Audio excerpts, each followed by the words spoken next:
Olá pessoal, todos bem? Sejam bem-vindos ao Desenhando a História com as Próprias Mãos. A tentativa de uma revolução social que desejava implantar uma república na Bahia entre 1796 e 1798 é o que ficou conhecido como a Conjuração Baiana. Também chamada de Revolta dos Alfaiates, porque alguns líderes exerciam este ofício. Durante muito tempo, a tentativa de nomear o movimento como uma revolta de alfaiates tinha uma conotação negativa. O movimento teve duas fases. A primeira, iniciada em 1796, liderada por uma parte da elite baiana. E a segunda fase, em 1798, com participação ativa das camadas mais populares. Seria desse período a maior participação, por exemplo, daqueles denominados alfaiates, soldados rasos, etc. Qual era o contexto em fins do século XVIII na capitania da Bahia? Bem, nós temos uma limitação de ascensão social para os brancos brasileiros, em detrimento aos portugueses. Obviamente, negros e pardos eram considerados cidadãos de segunda classe, muitos impostos e pouca liberdade comercial, somente navios portugueses podiam aportar em Salvador, a proibição de manufaturas e, finalmente, salários baixos dos soldados, o que a gente chama no jargão militar de soldo.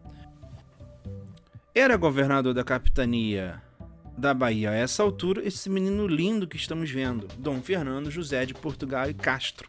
Entre suas ações está a tentativa de controle geral de preços, principalmente da carne e da farinha de mandioca. Tal ação gerou uma carestia alimentar na capitania que assola a cidade, levando aí a um quadro de grande tensão social. Quadro este agravado pela forte presença na cidade de escravos e forros. Somado a isso, nós temos o clima de insubordinação que contamina os quartéis. As ideias de revolta, que já haviam animado Minas Gerais com a Inconfidência Mineira, foram amplamente divulgadas, encontrando eco sobretudo nas classes mais humildes, especialmente na segunda fase da Conjuração Baiana. Entre os fatores que influenciaram a revolta, podemos citar a Revolução Francesa, a independência das 13 colônias inglesas, as ideias iluministas. Essas ideias eram difundidas e debatidas em irmandades católicas e associações maçônicas, como a famosa Loja Maçônica Cavaleiros da Luz. Os revoltosos pregavam ou defendiam a libertação dos escravos, a instalação de um governo igualitário, a instalação de uma república na Bahia e a liberdade de comércio e o aumento dos salários dos soldados. Tais ideias eram divulgadas pelos escritos do soldado Luiz Gonzaga das Virgens e panfletos de Cipriano Barata. Talvez o mais importante intelectual da Conjuração Baiana tenha sido o cirurgião e jornalista Cipriano Barata, que estudou na Universidade de Coimbra. Também passou a divulgar os ideais republicanos quando retornou a Salvador em 1792. Em 12 de agosto de 1798, o movimento precipitou-se quando alguns de seus membros, distribuindo panfletos na porta da igreja, alertaram as autoridades. A reação foi rápida e eles foram presos. Um desses panfletos dizia assim: "Animai-vos, povo baiense, que está para chegar o tempo feliz da nossa liberdade, o tempo em que todos seremos irmãos, o tempo em que todos seremos iguais." Fica claro aqui a influência da Revolução Francesa, com liberdade, igualdade e fraternidade. Ainda que possamos discutir muito que fraternidade era essa que vigorou durante a Revolução Francesa. Olha aqui no panfleto: liberdade, irmandade ou fraternidade e igualdade.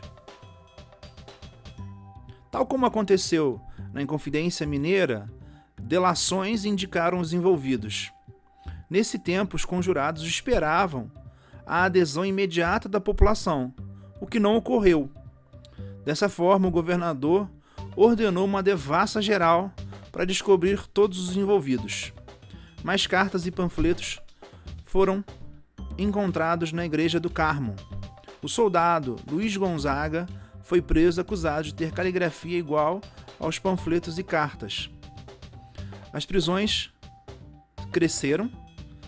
Alguns membros do movimento jamais foram encontrados, mas muitos foram presos.